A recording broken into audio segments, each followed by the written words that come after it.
Welcome back, travelers, to Legendary Lore, where we will be talking about the Harvesttide Festival and, of course, the howling good time they're about to have. So, the story actually opens up, instead of talking about any of the characters that we've run into so far, it's Olivia. And she is literally taking a bloodbath. She's just in a tub full of blood with, like, a maiden's face over her own. Because... why not? Why not? Exactly, why not? That is the best response to this scenario. So that's where we're at. And she's basically informed by one of her lackeys that, the humans are basically trying to start a ritual that's going to cause the sun to come back. And he goes, so we should probably go kill them, right? She goes, no. And he's like, but if they do, then we won't have the eternal night that we've been going towards. Things are getting so much blood. And she's like, if somebody is doing something that you want to do, and they're doing it instead of you, what would you do? And you go, oh, I'd kill them. And she goes, yes, but that's because you have a tiny brain. What you do is you let them almost finish, and then you kill them. So, in this scenario, she's saying she just wants to show up at the last possible moment, and then kill them.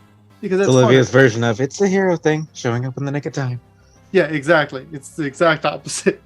So basically everyone there's thousands of people at the festival. The Harvesttide Festival is literally where the majority of humans on Innistrad currently are.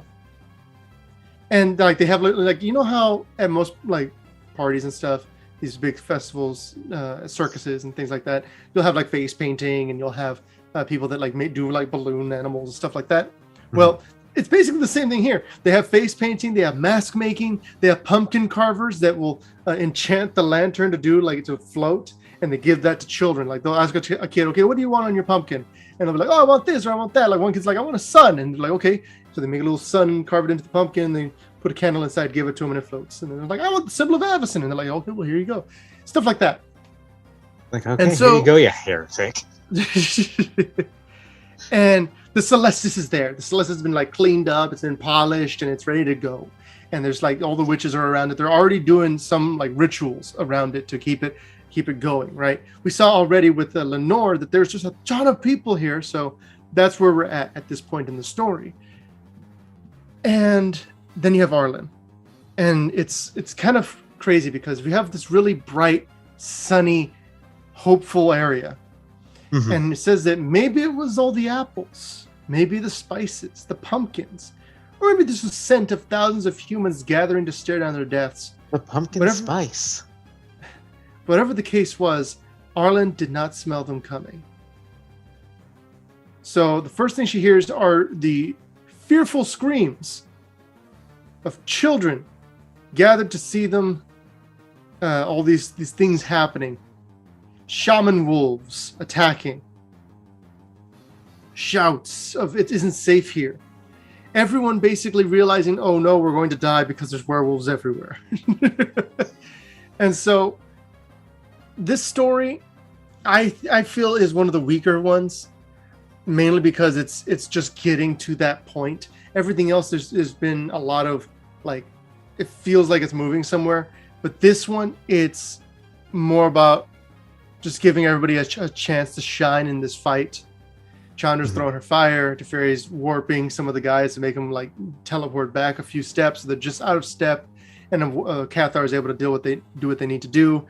Kai is phasing between jaws and stabbing them from the side and stuff like that. It's showing each of the characters in turn. It's a big fight scene. And usually whenever I read a fight scene, it doesn't feel like there's like ooh to it. And so I'm just going to kind of skip through that. Again, you guys can read this if you like. And then we get to Arlen. Arlen is like the key of the story. Arlen's been kind of the key of Midnight Hunt because she herself is a werewolf. It's the werewolf set. It makes sense that a lot of things are centered on her. When we have the initial story as far as protagonist goes, we looked at her. When it came to summoning the Gatewatch, it was her. When somebody summoned Sigarda, it was her. And so here, much like before, we have the story of her and Tovolar. And what's crazy is that Tovolar legitimately likes Arlen.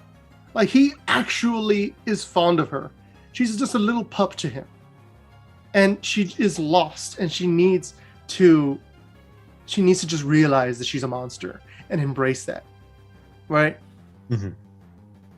And so she starts, like, that memory is there. As she's approaching everything happening, she thinks of him. Like, can't we be more than just wolves? Can't we be more than just animals? And obviously the answer is no.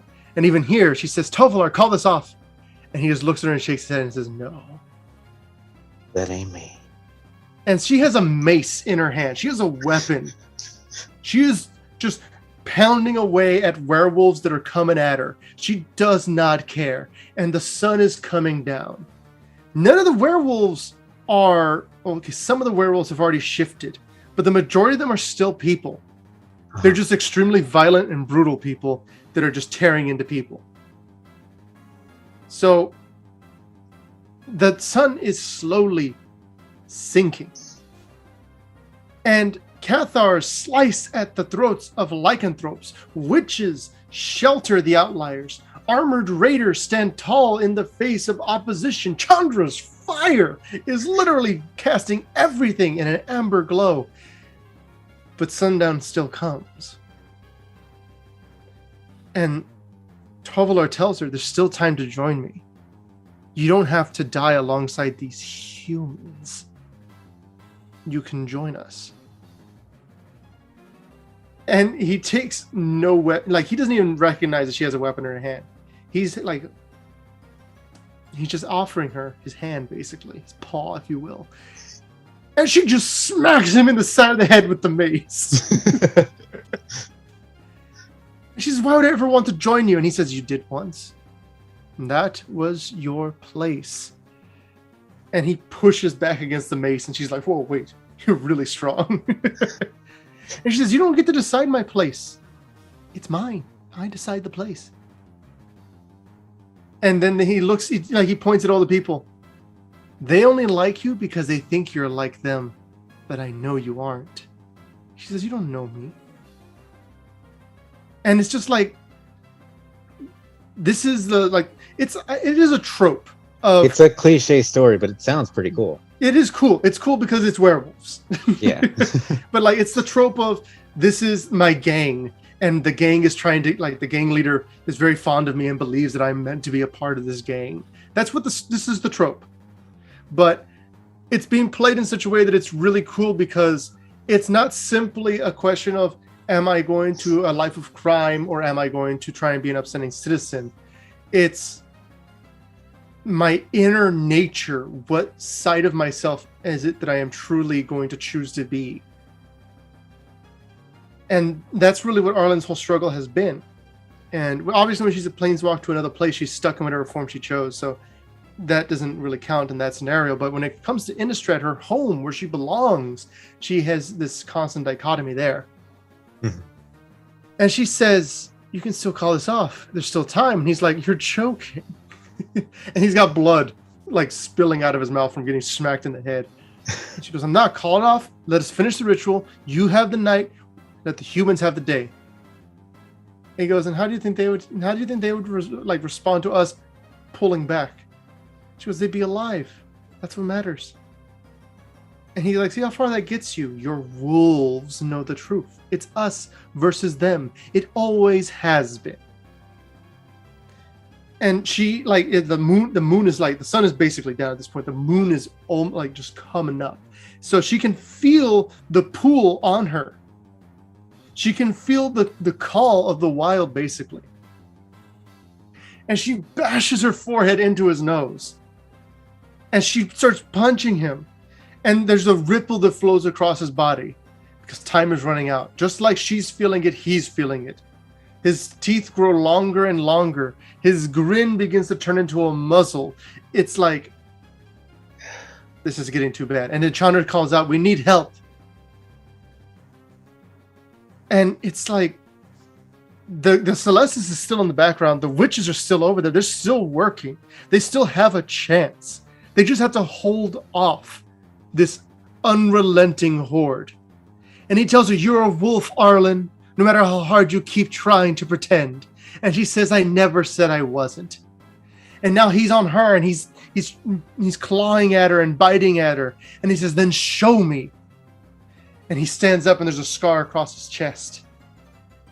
And seeing it, that's what puts her in her place. And she thinks all she had to have done was kill him, because she's the one who gave him that scar. All she had to do was finish the job. He didn't die. She didn't win. And they had the scars to prove it. And right now, she's literally on fire. She's literally, figuratively on fire. And she stands up and she says, the eyes of the pack are upon her. Just as then, she stands alone and friendless. Just as then, she is right and he is woefully misguided. And she starts to, like, a prayer drops from her lips. And he says, "Why are you holding back?" And she's, "Because there's still," and she can't say it because she hears the howls. She says, "I am with you. Join the hunt." That's what the howls are calling to her. And she can hear again the call of meat and bone, the finest freedom she's ever known. And it's right there. She just has to give in. So even in this scenario, it's a story of addiction. An addiction to that freedom that she has, that chance to get away from all her human frailties, all of her human problems. And it says, "Be with us, join the hunt." And it says here, if Tovolar had tore her in two, it would have hurt less than this. And she can hear her wolves, and she sees them: Streak, Patience, Redtooth, and Boulder. And they're there, and they're waiting for her. And Patience comes to her, and she presses herself against Arlen's leg. She's the one begging Arlen to join them. And she just says, "I can't."